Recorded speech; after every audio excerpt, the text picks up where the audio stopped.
అది ఒక అందమైన పల్లెటూరు. ఆ ఊరిలో చిన్న చిన్న ఇళ్ళు, పొలాలు, పచ్చని చెట్లు ఉండేవి. ఆ ఊరిలో ఉన్న ఒక పెద్ద ఇంట్లో ఒక పిల్లి కీటో మరియు ఒక కుక్క టామీ ఉండేవి. అవి రెండూ చిన్నప్పటి నుండి కలిసి పెరిగాయి. ఒకరి అభిప్రాయాలు మరొకరివి చాలా భిన్నంగా ఉండేవి. కీటో చాలా చలాకీది, చాలా తెలివైనది, బుద్ధిమంతురాలు కూడా. ఏ సమస్య వచ్చినా చిన్న చిన్న యుక్తులు, తెలివితేటలు ఉపయోగించి పరిష్కారం కనుక్కోవడంలో దిట్ట. టామీకి తెలివి తక్కువే కాని చాలా బలం ఉంటుంది. కాని ఎక్కువగా ఆలోచించకపోవడం వల్ల ఎప్పుడూ కీటో సాయం తీసుకుంటూనే ఉంటుంది. ఒకరోజు కీటో అను టామీ అలా సరదాగా అడవికి వెళ్దాం అని బయలుదేరతాయి. ఆ రోజు టామీ, కీటో ఇద్దరూ అడవికి వెళ్తారు. టామీ ఆడుకుంటూ పరిగెడుతూ వెళ్ళిపోయి ఒక చిన్న గుహలోకి వెళ్ళి చూసి బలంగా అరుస్తూ బయటికి వచ్చింది. ఏమైంది టామీ అని కీటో అడిగింది. ఆ గుహలో బంగారు నాణాల బండి ఉంది, మనం తీసుకుందాం అని టామీ ఉత్సాహంగా చెప్పింది. కీటో లోపలికి వెళ్ళి చూసింది. నిజంగానే బంగారు నాణాలు ఉన్న బండి ఉంది. కాని ఆ బండి తాళాలతో బందీ చేయబడింది.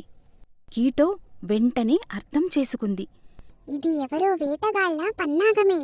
టామీ అలా తీసుకువెళ్లాలనుకోవడం సరైనది కాదు. అంతేకాకుండా ఇది చాలా ప్రమాదకరం అని కీటో చెప్పింది. అంటే మనం ఇప్పుడు ఏమి చేయాలి అని టామీ అడిగింది. కీటోకి ఒక ఆలోచన వచ్చింది. మనం ఎలాగైనా వేటగాళ్లకు గుణపాఠం చెప్పాలి అని అనుకున్నాయి.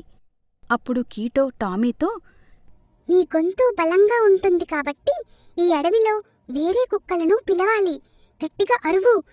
మనం పెద్ద శబ్దం చేస్తే వేటగాళ్లు భయపడి పరుగు పెడతారు అని అంది. టామీ పెద్దగా గుడగుడలాడుతూ అరుస్తూ మొదలుపెట్టింది. అడవి లోపల ఉన్న కుక్కలు కూడా సమాధానం ఇస్తూ గట్టిగా అరవసాగాయి. వేటగాళ్లు శబ్దం విని భయపడిపోయారు.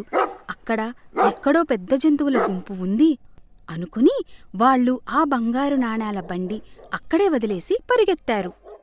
మిగిలిన వారి ప్రాణాలు కాపాడిన స్నేహితులు కీటో, టామీ, వేరే కుక్కలు కలిసి ఆ గుహలో ఉన్న బంగారాన్ని చూడ్డానికి వెళ్ళాయి. కాని అసలు ఈ బంగారం వేటగాళ్లు వేటకు వాడతారు అని వాళ్లకి అప్పుడు అర్థమైంది. కీటో ఒక తెలివిని ఉపయోగించింది. ఆ నాణాల దగ్గరకు తన యజమానిని తీసుకువచ్చింది. ఆ యజమానికి చూపించింది.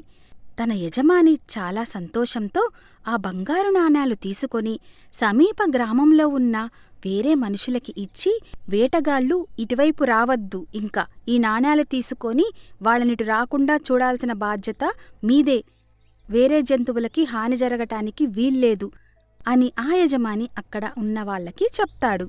అప్పుడు వేరే జంతువులన్నీ చాలా తెలివైన కీటోని, అలాగే బలవంతురాలైన టామీని అభినందిస్తాయి. ఇప్పుడు వీరి చతురత వల్ల వేటగాళ్లు ఆ అడవికి తిరిగి రాలేకపోయారు. అందులో ఉన్న జంతువులన్నీ సురక్షితంగా జీవించాయి. ఈ కథలోని నీతి: చివరకు బలమే గెలుస్తుంది. చిత్తశుద్ధి, చురుకైన తెలివి ఉంటే ఎలాంటి సమస్యనైనా మనం పరిష్కరించుకోవచ్చు. స్నేహం ఉన్న చోట ఏ ప్రమాదం వచ్చినా ఎదుర్కోవచ్చు. ఇలా అపాయాన్ని ఉపాయంతో తప్పించుకునే చక్కటి కథల కోసం మా ఛానల్ని సబ్స్క్రైబ్ చేయండి. ఇలాంటి మంచి మంచి కథలను రెగ్యులర్గా పోస్ట్ చేయడానికి ట్రై చేస్తాను.